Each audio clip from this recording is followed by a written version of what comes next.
A ver, cuando miramos un mapa topográfico o damos un paseo por la montaña, es súper fácil pensar en la superficie de la Tierra como algo plano, en dos dimensiones, ¿verdad? Vemos valles, vemos colinas, pero nos estamos perdiendo el verdadero espectáculo. Bajo nuestros pies se esconde un inmenso y complejísimo rompecabezas en tres dimensiones, moldeado por fuerzas tectónicas titánicas durante millones de años. Hoy vamos a destripar cómo los geólogos consiguen traducir estas enormes estructuras subterráneas a una superficie plana que podamos leer y comprender. Vamos a descifrar, literalmente, el plano arquitectónico de nuestro propio planeta. Nuestra hoja de ruta para esta explicación es bastante clara. Primero, la geometría oculta de la Tierra. 2. La realidad frente a la ilusión visual. 3. El comportamiento de las líneas. 4. Cómo desciframos este código geológico. Y por último, el número 5, las herramientas de medición. Empezamos con el punto 1, la geometría oculta de la Tierra, o cómo visualizar este gigantesco rompecabezas en tres dimensiones. Vale, el primer cambio de chip que tenemos que hacer es dejar de pensar en la corteza terrestre como un simple mapa plano. En realidad, es un puzzle masivo lleno de capas de roca, fracturas y fallas cruzándose por todas partes. Y aquí entra en juego nuestro concepto estrella, la orientación.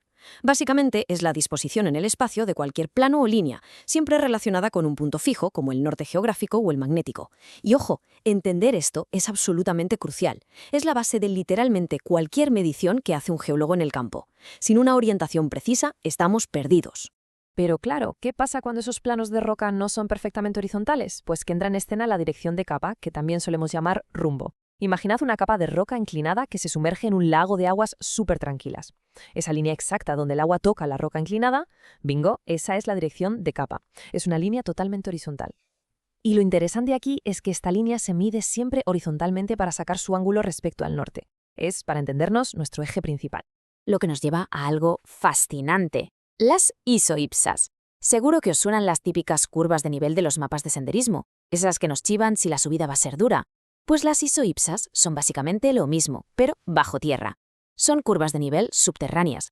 La gran diferencia es que, mientras en la superficie las curvas rara vez se cruzan, las isoipsas contornean planos geológicos ocultos que pueden estar totalmente doblados o fracturados. Crean unos patrones matemáticos alucinantes. Es como tener una radiografía de las mismísimas profundidades del planeta. Pasamos al segundo punto, realidad versus ilusión visual, o mejor dicho, el gran engaño de la superficie. Fijaos, cuando esa geometría perfecta de la que hablábamos choca con la superficie real de la Tierra, que ya sabemos que es caótica y está erosionada, se montan unas ilusiones ópticas brutales. Y aquí es vital distinguir dos cosas, el buzamiento real frente al buzamiento aparente. El real es la inclinación máxima de la capa de roca, pero, y aquí está el truco, solo se ve si la miramos exactamente de perfil, totalmente perpendiculares a su dirección de capa. Es como mirar una rampa de frente. Sin embargo, si miramos esa misma roca desde cualquier otro ángulo oblicuo, la pendiente nos va a parecer muchísimo más suave de lo que es. Ese es el buzamiento aparente.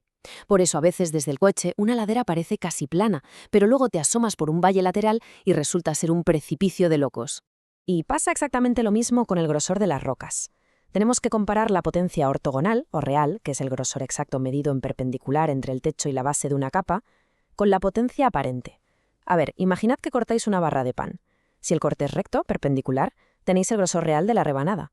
Pero si cortáis en diagonal, la rebanada parece gigantesca, ¿verdad? Pues la topografía de la Tierra hace cortes diagonales todo el rato. Por eso, si vemos una formación rocosa en la superficie, casi siempre parece muchísimo más gruesa de lo que es en realidad, a no ser que esté completamente vertical. Entonces, con todo esto, ¿qué es lo que vemos realmente pintado en un mapa geológico? Pues vemos la traza. La traza es como la huella que deja ese plano subterráneo al asomar por la superficie. Pero recordando lo que acabamos de comentar, esa huella está engañadísima por los relieves del terreno. Intentar leer una traza sin tener en cuenta si hay valles o montañas de por medio es la receta perfecta para no entender absolutamente nada de la geología de la zona. Llegamos al punto 3. El comportamiento de las líneas, sus intersecciones y sus ángulos. Hasta ahora hemos hablado de planos, de capas de roca inmensas, pero cambiemos el chip hacia las líneas. En geología, cuando dos fracturas o planos se cruzan, generan unas líneas vitales, que por supuesto hay que medir con una precisión milimétrica. La primera es la línea de inmersión. Imaginad una aguja gigante flotando e inclinada en el espacio. Para medir esa inclinación, los geólogos imaginan un plano perfectamente vertical que la contiene. El ángulo en el que cae esa línea, medido sobre esa pared vertical, es la inmersión. En las libretas de campo, esto se apunta con un formato súper específico. Por ejemplo, 2 dígitos para el ángulo y 3 para la dirección de ese plano vertical. Aunque bueno, ya sabemos que la naturaleza no siempre es tan amable de darnos planos verticales perfectos. Y ahí aparece la línea de cabeceo. Esto pasa cuando la línea de intersección está sobre un plano que también está inclinado, así que ya no nos sirve nuestra pared vertical imaginaria. Ahora, el ángulo se mide directamente sobre el plano geológico real que contiene la línea. Es una movida un poco más compleja, porque nos obliga a apuntar primero todas las coordenadas del plano contenedor y luego el ángulo y el sentido en el que esa línea cabecea o se inclina sobre él. Vamos a por el cuarto bloque, descifrando el código geológico, el lenguaje universal. Vale, ya tenemos claros los conceptos físicos, pero la pregunta del millón es, ¿cómo comunicamos todo esto sin volvernos locos? ¿Cómo le pasa a un geólogo de España un dato a uno de Japón y consiguen visualizar exactamente la misma montaña? Pues usando un código matemático que parece casi criptografía. Se basa en 3 pasos clarísimos. Es el clásico formato XXX y YZ. Primero va la dirección de capa. Y fijaos en lo listos que son. La dirección siempre se escribe con 3 dígitos, de 000 a 360 grados contando desde el norte hacia la derecha. El segundo paso es el ángulo de buzamiento, que va de 0 a 90 grados, y siempre se pone con 2 dígitos. ¿Y por qué esta manía con los dígitos? Para no confundirlos jamás en las notas. 3 cifras siempre es dirección, 2 cifras siempre es inclinación. Y por último, una letra que nos indica hacia qué punto cardinal cae la rampa. Eso sí, el lenguaje será universal, pero hay dialectos regionales. Un mismo plano en el espacio se puede escribir de varias formas. El formato estándar usa el acimut total, tipo 110-25 sur. Pero en libros más antiguos o en otros países usan cuadrantes, diciendo algo como norte 70 oeste. Y luego hay una notación súper directa que solo te dice hacia dónde cae la capa de roca, como 25-200. La clave aquí es que cualquiera que se dedique a esto tiene que saber traducir mentalmente de un dialecto a otro en cuestión de segundos. Y si lo que queremos es anotar una de esas líneas de cabeceo que vimos antes, es súper fácil.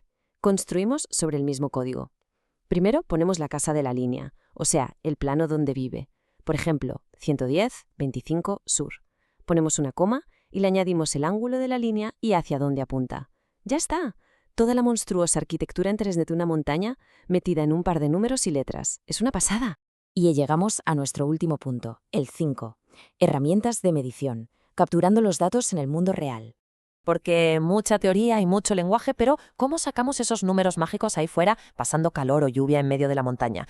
Pues básicamente con versiones muy tuneadas de la brújula magnética de toda la vida, combinadas con un clinómetro, que es el cacharro que mide la inclinación. Hay modelos que son auténticas leyendas en la profesión. Tenemos la brújula Topo-Chase, famosa por su clinómetro amortiguable que te da lecturas rapidísimas. Luego está la mítica Brunton, que es literalmente el reloj suizo de las brújulas, usa un nivel de burbuja para una precisión absolutamente milimétrica. Y por supuesto la Meridian o las brújulas genéricas, que tiran del clásico y fiable clinómetro de péndulo, perfecto para darle caña a diario. Al final, todas sirven para lo mismo, alinear la roca con el campo magnético de la Tierra y darnos ese dato vital.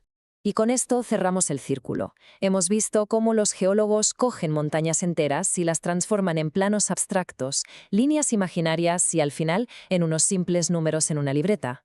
Pero antes de irnos, pensad en esto. Cuando veis esos números, un simple 110-25S, no estáis viendo solo geometría aburrida. Estáis viendo el eco codificado de choques entre continentes, la cicatriz de terremotos prehistóricos y el rastro de océanos inmensos que desaparecieron hace cientos de millones de años. Así que, ¿cómo es posible que unos simples códigos geométricos nos permitan reconstruir la historia más violenta y tectónica de nuestro planeta? Desentrañar estos números es, literalmente, leer el diario de la Tierra. Muchas gracias por acompañarnos en este análisis y hasta la próxima.